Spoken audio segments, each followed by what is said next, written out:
제가 말씀드리면 저는 28년간 군법무관으로 근무하다가 한 1년 6개월 정도 된 새내기 변호사로서 활동하고 있는 김진기 변호사라고 합니다.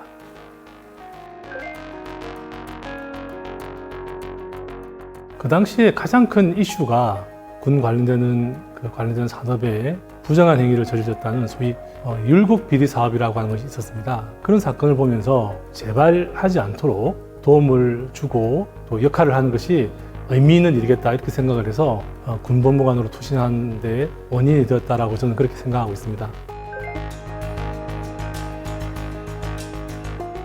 1994년 정도 되겠네요. 그 당시에 제가 처리한 사건이 하나 있습니다. 이제 군무이탈 사건인데요. 김이병이 지금도 기억납니다. 그 친구는 4살 때 이제 아버님을 여의고 어머님하고 있다가 어머님이 이제 재가를 하게 돼서 할아버지 손에 키워졌는데 그 할아버지가 돌아가셨어요.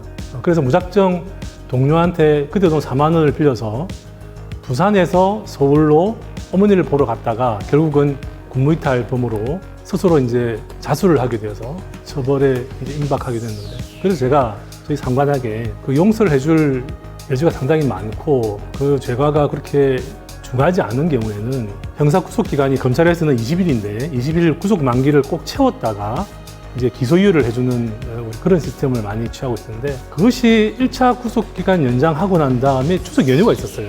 그래서 제가 저희 상관에게 추석 연휴를 좀 셀 수 있도록, 명절 셀 수 있도록 강력하게 제가 요청을 하니까 그럼 그렇게 하라고 불기소 처분을 하고 석방을 했습니다. 제가 이제 추석 연휴를 끝마치고 이제 출근하니까 제 책상 위에 현재 수도통합병원에 입원 중이라고 하는 쪽지 메모가 와 있는 거예요. 뭔가 하려고 하는 의지도 있었던 친구였고 순수했던 친구의 그 문망을 잊을 수 없는데, 결국은 곧 머지않아 장례를 군에서 치러준 기억이 납니다.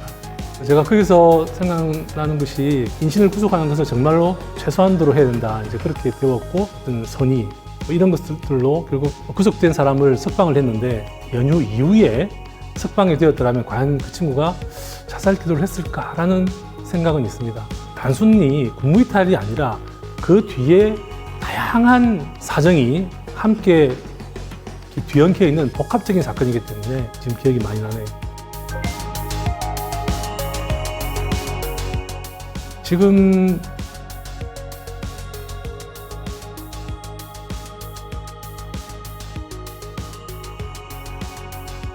규정과 방침은 법률보다 밑에 있는 것이죠. 규정과 방침이 먼저 만들어지고 뒤에 법률이 되는 경우가 상당히 많이 있습니다. 법률에는 반하지 않을까라고 하는 그런 인식, 법률 감수성을 좀 더 가지면 좋겠다라는 생각입니다. 사실은 우리 그 군사법원의 통계를 내보면 양형 기준의 90% 이상을 따르고 있습니다. 이게 굉장히 바람직한 것처럼 보이지만 사실은 그러하지 못한 경우도 상당히 많거든요. 그 사건 하나하나에 말 못할 드러나지 않는 일들이 많이 있는데 적합하고 적확한 그런 형이 선고되고 있는가라는 부분은 사실은 저는 조금 의문입니다. 그래서 제가 이제 육군군사법원장을 할 때 군에 있는 분들이 민간에 가서 그 피고인의 양형 자료들은 조사를 해야 된다. 그게 굉장히 필요하다. 양형 조사관 제도를 만들어야 된다라고 해서 건의를 하고 했던 기억이 새록새록 납니다. 그 돈을 받고 뭘 해준다는 것이 아직도 익숙치 않아요. 그렇지만 제가 현역에 있을 때보다는 훨씬 더 많이 상담이나 이런 것들로 해주고 있고 상당한 보람을 느끼고 제가 좀 더 이렇게 하자 이런 생각 하게 되는 부분이 있습니다. 하급 간부에 대한 징계가 너무너무 많고 병사들 징계하고 관련돼서는 사실은 우리가 오랫동안 우리 갖고 있던 영창제도가 폐지가 되었거든요. 그래서 획기적으로 좋아졌다 생각되지만 꼭 그런 것만은 아니에요. 징계를 받으면 일정한 기간 안에 그것을 어필을 해야지 항고가 되고 또 뭐 이렇게 돼서 그 문제를 해결할 수 있는 방법들이 있는데 지금 그게 안 되거든요.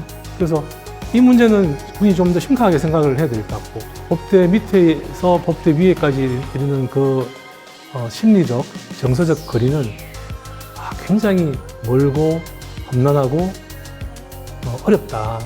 법대가 이렇게 높다고 하는 것에 대한 어떤 그런 저희 어떤 충분히 느낌이 있는데 뭐 어떤 그런 말씀을 좀 드리고 싶습니다. 병사들은 생각을 못 합니다. 이제 징집이 되어서 군에 들어온 순간 그 사람은 공무원이에요.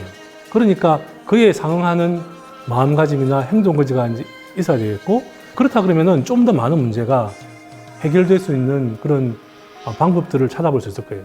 구체적인 어떤 상황이 벌어졌을 때 내가 어떤 문제를 해결하는 뭐 구체적인 어떤 뭐 법률 이런 것을 아는 것보다도 지금 내가 어떤 위치에 있고 무엇이라도 할 수 있다. 그리고 국가에 대해서도 난 뭔가를 할 수 있다. 이런 자신감, 이런 것들이 굉장히 풍부해지고, 단지 몸이 좀 힘들다, 훈련이 힘들다, 그 차원을 조금 넘어서 한 차원 더 고차원적으로 생각해 보는 것이 필요하지 않을까라는 생각을 해봅니다. 제가 초등학교 4학년 때 이제 읽어본 책인데, 독후감 쓴 대회를 위해서 책을 읽는 중에 그 프랑스의 그 알렉산더 뒤마가 쓴 몬테크리스토 백작이라는 소설이 있어요. 이상한 사건에 몰려서 14년간 형을 사는 것이거든요. 아주 대단한 군을 만나서 지식과 또 보물이 감춰져 있는 것을 전달받아서 재산과 교양을 같이 다 가진 그런 사교계의 대단한 인사가 이제 되었습니다. 그 사람이 이제 자기를 힘들게 했던 사람, 이런 사람들한테 복수하는 그런 소설인데, 인생의 뭐한 책이라고 하면은 어떤 분은 뭐 웃을 수도 있겠으나 저는 지금도 그 기억이 새록새록 하거든요. 몬테크리스토 백작입니다. 이제 지금도 이제 군 내외 각종 뭐 인권 문제가 많이 이야기되는데요. 한 나라의 그 국민의 기본권을 보장하는 최고의 규범이 헌법이다, 이제 이렇게 이야기를 하거든요. 자, 그렇다 그러면은 우리나라 이외의 제3국이나 다른 세력이 우리나라를 침략하거나 기본권을 유린하게 될 때, 그때는 누가 더 나타날까요? 그건 군이거든요. 최후의 인권 보장 기관이다. 그런 기관이 군 내의 인권을 보장하지 못하면 말이 되겠습니까? 국민의 인권을 최후로 보장하는 기관이라고 하는 것에 대해서 군이 좀 더 생각을 해야 될 것 같습니다. 시대와 현실에 따라서 평가가 다 다르기도 합니다. 하지만 가장 힘들게 근무하고 있는 분들입니다. 다른 근무와 다르게 특별히 복무라고 하는 것이거든요. 자부심을 가졌으면 좋겠고, 사회에서 새로 한번 더 도약하는 그런 우리 모두가 되었으면 좋겠고, 군에서 필요한 사람이 아니라 사회에서도 당연히 필요한 사람이다라는 말을 듣는 우리 각자가 되었으면 좋겠다라고 생각합니다. 군복 입은 청춘 모두를 응원합니다. 국군 장병 힘내라, 힘!